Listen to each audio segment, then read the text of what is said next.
पूज्य सदगुरुदेव के चरणों में अनंत कोटि नमस्कार। आदरणीय बहन साध्वी श्री रेखा बहन को मेरा वंदन।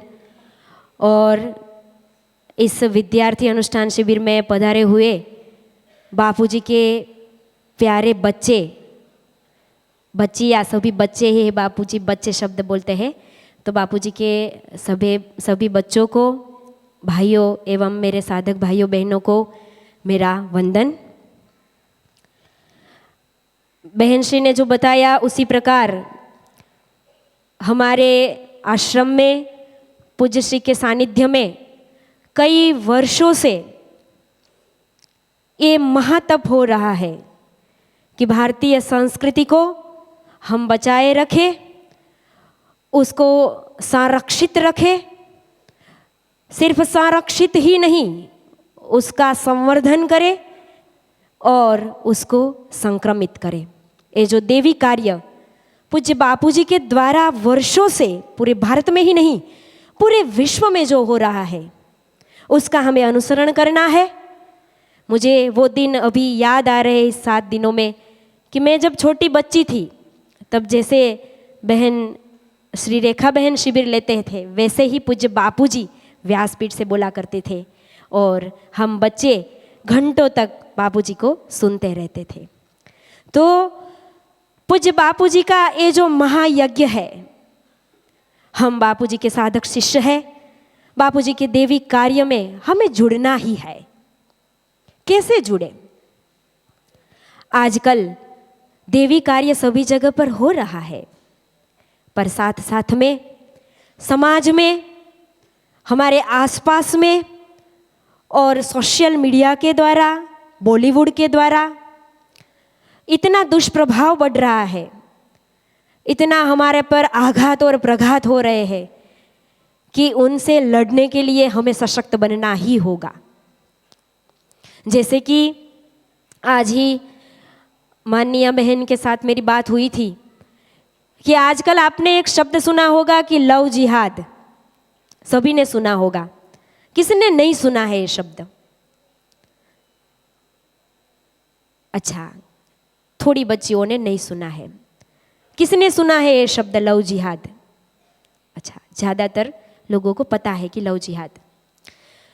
लव जिहाद जो नाम गया हुआ है वो इस प्रसंग से या तो ऐसी घटनाओं से जुड़ा हुआ है कि जिसमें तरुणी या तो युवतियाँ किसी अन्य धर्म के लोगों को द्वारा उसे फंसाया जाता है। जैसे कि एक प्रसंग मुझे याद आ रहा है कि गुजरात का एक भावनगर जिला है, वहाँ के एक राष्ट्रपति श्रेष्ठ अवार्ड विजेता शिक्षक ने मुझे ये प्रसंग बताया कि उनके मित्र जो परमहंस योगानंद जी के शिष्य थे, तो उनके मित्र और उनकी धर्मपत्नी दोनों प्रोफेसर थे और उनकी बच्ची बड़ी ही पढ़ी लिखी थी और सुंदर भी थी। उनकी बेटी जब युवा हुई, टीचिंग फील्ड में वो आगे बढ़ी, शिक्षिका बनी, गवर्नमेंट स्कूल में उसको नौकरी मिली। तो उसके साथ में एक मुस्लिम युवक भी साथ में सर्विस कर रहा था। तो उनके साथ उनका परिचय हुआ, दोनों का परिचय गाढ़ हुआ। दिन दिन बीतते गए, दोनों ने शादी करने का निर्णय लिया। माता पिता ने बड़ा विरोध किया कि ऐसे हम हिंदू हैं, मुस्लिम लड़कों के साथ तेरी शादी हम कैसे करवाएंगे? बेटी तो बहुत दुखी होगी भविष्य में। पर नहीं, बेटी एक की दो नहीं हुई, नहीं मानी। वो लड़का अच्छा है, चरित्रवान है, मैंने उसे तपास किया हुआ है, उनकी परीक्षा ली है, वो मुझे बहुत प्यार करता है, आपके जैसे ही प्यार करता है, मुझे उसी से शादी करनी है। चलो ठीक है। माता पिता बेटी के जिद के सामने झुक गए। उनकी दोनों प्रकार से शादी हुई, हिंदू विवाह और मुस्लिम विवाह। तो फिर जब वो विदेश में गई, थोड़े दिन यहाँ पर गुजरात में उन लोगों ने सर्विस की। स्कूल में भी दोनों की बहुत प्रतिष्ठा थी, दोनों सच्चरित्रवान बोले जाते थे, अच्छे काम कर रहे थे। देखो कैसे पलटा पूरा मामला। 2 साल के बाद दोनों ने निर्णय लिया कि हम दुबई जाएंगे। दुबई गए दोनों, वहाँ पर एक स्कूल में ज्वाइन हुए, अच्छे से सर्विस चल रही थी। 1 साल वो साथ में रहे दुबई में, तुरंत ही ऐसी घटना घटी कि वहाँ दुबई में एक शिक्षिका थी साथ में उसी के स्टाफ में। तो ये जो उनका पति था, मुस्लिम पति, वो उनके साथ प्रेम में पड़ गया और उनके साथ शादी करने का निर्णय ले लिया। वो बोली कि भाई मैंने आपसे विश्वास से शादी की है, आप ये दूसरी शादी कैसे कर सकते हैं? तो वो क्या बोला पता है? वो बोला कि हमारे धर्म में एक नहीं 4 शादी का विधान है, हम 4 शादी कर सकते हैं। तो तुम भी हमारे घर में रह सकती हो, तुम भी मेरी बीबी और ये भी मेरी बीबी, दोनों साथ में रहो, मुझे कोई दिक्कत नहीं है। ऐसे वो बहुत ही दुखी हो गई वो कन्या, संस्कारी माता पिता की कन्या। उनके माता पिता ऐसे संत के शरण में थे, सत्संगी भी थे, फिर भी फिसल गई। सच्चे प्रेम का मुखौटा पहन के वो लड़का आया था और उनमें फंस गई। वो लड़के ने दूसरी को फंसाया, उनको बीबी बनाया, दोनों को साथ में रखा। बहुत दुखी हुई वो कन्या और अंत में दुखी होकर किसी से पैसे की भीख मांग मांग के दुबई से यहाँ गुजरात में आई। आज वो कई सालों से मानसिक रूप से पीड़ित है, उनको सब संभाल रहे हैं। थोड़ी थोड़ी अभी संभल गई है अभी तो थोड़ी थोड़ी। पर देखो ये किस्सा मैंने इसलिए बताया कि ऐसे कई उदाहरण हैं। बहन भी एक अच्छा उदाहरण बता रहे थे कि कोई अफसर की बेटी थी और वो ऐसे मुस्लिम लड़के के चक्कर में आ गई और भाग गई। बाद में पूज्य बापूजी के पास कोई माध्यम से संदेश गया, बापूजी ने मंत्र दिया और वो लड़की गई थी जहाँ पर उसे बहुत सितारे दिखाए थे। ऐसा है घर पर, वहाँ कई लोग रह रहे थे एक छोटे से घर में, बस्ती में।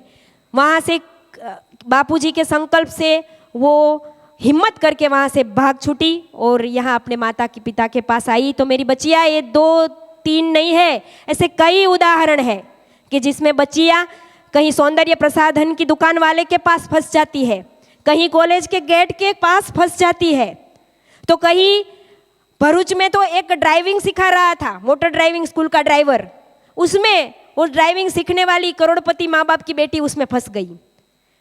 कई डॉक्टर भी फंसा लेते हैं हिंदू युवतियों को, कई वकील भी फंसा लेते हैं और बाद में उनकी जो भावनाएं हैं, उनका विश्वास है, उनके साथ खिलवाड़ होता है। इसीलिए यह एक प्रसंग, 2 प्रसंग, 3 प्रसंग, ज़्यादा भी कई ऐसे प्रसंग है कि जिसमें ऐसी भोली भाली बच्चियों को फंसाया जा रहा है। तो आप तो पूज्य बापूजी के आश्रय में है, आप तो ऐसे नहीं फंसोगे, पर हमारे साथ जितनी भी बच्चियाँ हैं, हमारी सहेली भी है, वो भी ना फंसे, ऐसे हमें प्रयत्न करने हैं। और एकजुट होके ऐसे जो लव जिहाद वाला है, मैं ऐसा नहीं बोल रही हूँ कि सिर्फ एक ही धर्म के लोग ऐसे फंसा रहे हैं, मैं तो ये बोल रही हूँ कि ऐसे चक्कर में हमें आना ही नहीं चाहिए, चाहे कोई भी हो, चाहे मुस्लिम हो या हिंदू हो। कोई अगर बोले ना कि मुझे बड़ा प्यार है आप पर, प्यार शब्द का इन लोगों ने गलत अर्थ निकाल लिया है और उनकी व्याख्या ही पलट दी है बॉलीवुड के माध्यम के द्वारा, सोशल मीडिया के, अभी सोशल मीडिया है, पहले कहाँ था, पर बॉलीवुड के माध्यम द्वारा इन लोगों ने प्यार की व्याख्या ही बदल दी है। युवक युवती जो करते हैं वो प्यार है, बाकी तो कोई प्यार ही नहीं है। क्या माता पिता का प्यार प्यार नहीं है? क्या सदगुरु महाराज का प्यार नहीं है? अरे मैं तो ये 7 दिनों में बापूजी के तो वंदन करती ही हूँ, पर मैं यहाँ पर मंडप में जो विराजमान होते हैं पूज्य बापूजी के भक्त, वो कहीं दूर दूर से आते हैं, बापूजी बापूजी कर करके आते हैं, उनके भी दर्शन करके धन्य हो रहे हैं, क्योंकि वो पूज्य बापूजी को प्यार करते हैं, इसीलिए हमें भी प्यारे हैं। तो मेरे प्यारे बच्चे और बच्चियाँ, प्यार शब्द कोई मामूली शब्द नहीं है कि किसी लड़के या लड़के को बोला जाए आई लव यू, मुझे तुमसे प्यार है। ऐसा कोई सामान्य शब्द नहीं है कि व्हाट्सएप में डाल दिया ऐसा दिल बना के, छोटा सा दिल बना के इमोजिस में व्हाट्सएप में यूं करके डाल दिया। अरे हमारा दिल थोड़ा इतना छोटा है जो व्हाट्सएप में समा जाएगा। हमारा दिल तो इतना विशाल है कि एक ब्रह्मांड के नहीं, 14 ब्रह्मांड के नहीं, अनंत अनंत ब्रह्मांड के विश्व नियंता पूज्य सदगुरुदेव हमारे दिल में विराजमान है। ऐसा दिल हमारा विशाल है, ये कोई व्हाट्सएप की उपज नहीं है, ये कोई इमोजिस की उपज नहीं है, और नहीं कोई ये सिर्फ लाल रंग का है कि उसमें वो दिल घुस जाएगा। इसीलिए मेरी प्यारी बहनें, अगर कोई आपको ऐसे दिल भेजे, या तो कोई गुलाब दे, या तो कोई बीच में खड़ा रह के ऐसा बोले कि आप बड़ी सुंदरी है, हमें बड़ी प्यारी लग रही है, तो इसमें फंसना नहीं। आप उनको बता देना कि जैसे आपकी माँ सुंदर है वैसे ही मैं सुंदर हूँ, बराबर।